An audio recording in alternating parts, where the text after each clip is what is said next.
A question I get asked pretty frequently is, how do I do this? How do I review whiskies? What's my process behind deciding what whiskies to review, doing my research, getting the whiskies, kind of how do I do my tasting notes, how do I put it all together? And so I decided that today I will just explain to you how I do it. I'm Matt, I'm the whiskey nerd. This is whiskey. Specifically, it is the Bushmills 14-year-old whiskey, which I just did a review of. I'll put a link to that up there. You can check that whiskey review out if you want, because this is a very nice whiskey. But how do I do the reviews? How do I start the whole thing? Well, let's get right to it. I am called the whiskey nerd for a reason. Yes, I like whiskeys, but also I'm a bit of a nerd, and my reviews all start life on a spreadsheet. They all start life on a spreadsheet that I've got on my computer that I kind of fill out for an entire year. At the end of the year, around November, I put together a little spreadsheet for the next year, and I say, what whiskies am I going to aim to review? What kind of cocktails do I want to make? Is there any kind of whiskey lifestyle videos like this that I want to make during the year? And I kind of plan them out on a spreadsheet. Speaking of whiskey lifestyle videos, I just did a video of kind of how I started, how I got from A to B, how I got from drinking Jameson and ginger ales all the way up to reviewing whiskies on YouTube. If you want to see that video, there'll be a link up there, there'll be a link down below which you can check out. But that's kind of my process. I plan the videos in advance, and sometimes it's pretty easy to plan the reviews I'm going to do. Like if you've been watching my reviews of the Dingle Celtic Wheel of the Year series, it's pretty easy to guess when those whiskies are going to come out, because they're going to come out on the Celtic holidays, they're going to come out on the solstices, the equinoxes, they're going to come out on Halloween. So you can kind of plan in advance and say, okay, what whiskies are going to be released? Cool, I'll do a review around about then.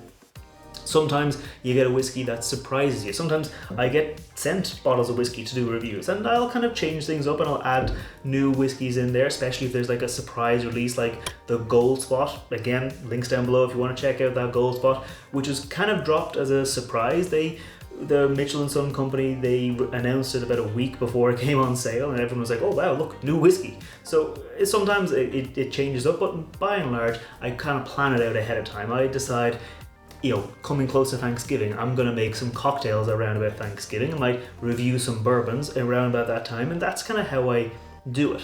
Speaking of the cocktails as well, like if you're not familiar with my cocktail side of my channel, I do whiskey cocktails every week, and I generally try to pair the whiskey to a cocktail. So on my spreadsheet, I've got like 50 or 60 different whiskey cocktails that I could use at any given time, and when I'm preparing for my video, when I'm doing my kind of initial tastings of the whiskeys, I kind of say to myself, what will work well here? What kind of flavors do I want to pair with this whiskey? What kind of flavors do I want to see coming through into the cocktail? And that's kind of how that side of the video process goes as well, because sometimes a whiskey I'll have, it might be really rare, it might be really expensive, and I don't want to make a cocktail for that. So I'll just go to a classic, a simple cocktail that I don't need a specific whiskey. But sometimes when I'm reviewing a whiskey, I'll go, wow, I gotta try this in a cocktail, and I know the one I'd want to use. So there's a bit of back and forth, and generally speaking, I don't just take a whiskey and throw it into a cocktail. I do take a bit of care and try to find a cocktail that matches that whiskey as well. So there's a bit of planning, and so the cocktail kind of side of the channel, a bit more ad hoc, a bit more kind of on the fly, but a bit of planning there as well, where I have a load of cocktails, and also people in the comments often suggesting cocktails I should try, whether they're with Scotch whiskies, they're with Irish whiskey, with bourbons, saying, oh, you should try this, and I just add that to the list, and the next time I'm reviewing a Scotch whiskey, I'll give it a look, and I might decide to try that Scotch whiskey cocktail. But going back to the reviews, how does the review happen? Well, spoiler alert, the review process doesn't start here. So when I'm nosing whiskey, when I'm tasting a whiskey, it doesn't actually happen here. Well, it does happen here a bit on the fly, but for the most part, my reviews happen here in a little notebook. I have gone through, I don't know, like 5 or 6 of these notebooks already. And for example, this is the Bushmills 14. Here's my review. Here's my notes. Here's all my research. So what I'll do is I'll sit down with the whiskey. I'll decide which one I'm going to review, and I'll go, great, I'm going to review this whiskey, and I'll open it and I'll pour myself a glass of it. I'll generally pour 2 glasses over the course of about a week or so. I'll kind of have them at different times to get the first kind of glasses, just to get a feel for the whiskey. Do I like it? Do I want to do a review on it?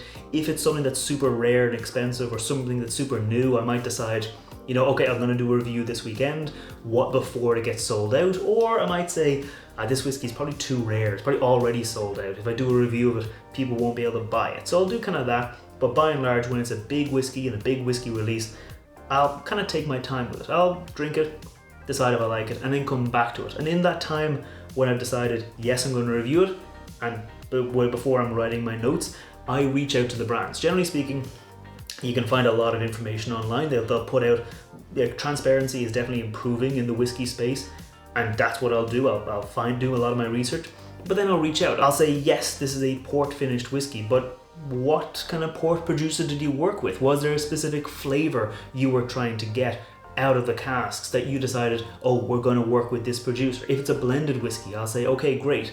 What's the blend? Is it malt and grain? Is there pot still in there? If so, what's the ratio? And how did you decide on that? So I'll try and get a bit more information on it. And that's where I kind of have my bit of research there. And I do that and I take my notes and then I taste the whiskey. So for me, the whiskey tasting process, the nose is probably one of the most important parts of the tasting, because when you're nosing it, you can get a lot of flavors on the nose. You can get a lot of experiences on the nose that you might not get in the palate. But then after you taste the palate, you go back again, you smell the nose and you say, well, there's a new flavor there that I tasted on the palate, but I can get it on the nose. So for me, I'll spend about 15, maybe 20 minutes on a whiskey. I'll sit down, generally over there on the sofa, I'll just sit down. I'll be nosing it. I'll be talking to my wife. I'll just get here, going like this and nosing it and seeing what flavors I get. See what flavors, if I do this and I concentrate some of the flavors, I go, okay, that's a bit stronger. I can get something else there. When it's just open glass, what do I get? And I'll go nose, then I'll go into the palate, and then I'll go into the finish, then I'll go back to the palate, and then back to the nose. So I'll kind of go through it, and I'll leave myself maybe a bit of space after my nose notes where I can write extra things as I come back to it. I can get, actually, you know what? That note in the finish I was getting that, actually I could get that on the palate. I can get that onto the nose, and that's how I do it. So for me, the notes I say here are generally speaking written down in advance. There are some times when surprises happen and I'll be smelling a whiskey or tasting a whiskey and I'll go, this actually reminds me of something. It reminds me of a type of cake, or it reminds me of a type of chocolate, or there might be something that I have in the notes there and I say, you know what, today that's not the strongest note I'm getting. What I'm actually getting is this note, and I'll change it around on the fly, but by and large, the notes are already pre-prepared, because trying to do this on camera, I've tried to do it on camera where I crack a whiskey and I pour it out, and that's my first ever time tasting it, and I don't think those videos come across very well because I'm sitting here and I'm going, what's this whiskey like? And I'm sitting there for too long and I have to do loads of cuts, and I don't think it works really well. So I think for you guys, to be fair, to give good notes and reviews is to actually go ahead and taste it ahead of time, and then on camera, taste it again, see if there's something new, but have those prepared notes. One thing I'll say that I don't think I'll ever do, I'll try not to give whiskey scores, and that can be controversial. Some people love scoring whiskeys. They love saying, out of 10, what is it? Out of 100, what is it? And for me, that's not really what I like doing, because I'm not the biggest fan of peated Scotch whiskies. I've got friends who love peated Scotch whiskies. They're proper peat heads. And so for them, if they get a really smoky Islay Scotch, they're like, this is at least a 90 out of 100. And for me, I'm like, I don't like peat, so this is like a 50 out of 100. So for me, tasting notes are always more important, and that's where I try and focus in on those tasting notes to give proper, detailed tasting notes with a lot of research to back them up.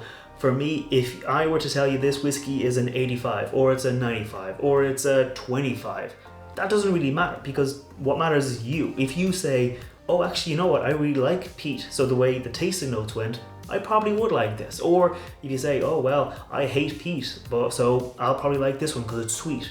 Those are the kind of notes that I try and give you, because for me, a whiskey that's a 90 for me will be a 50 for you, or it'll be 100 for you. So for me, scores are something that I don't think have a lot of meaning to them. For me, it's the tasting notes. And again, one of the most important things to remember, when you're looking at a tasting kind of rack, right?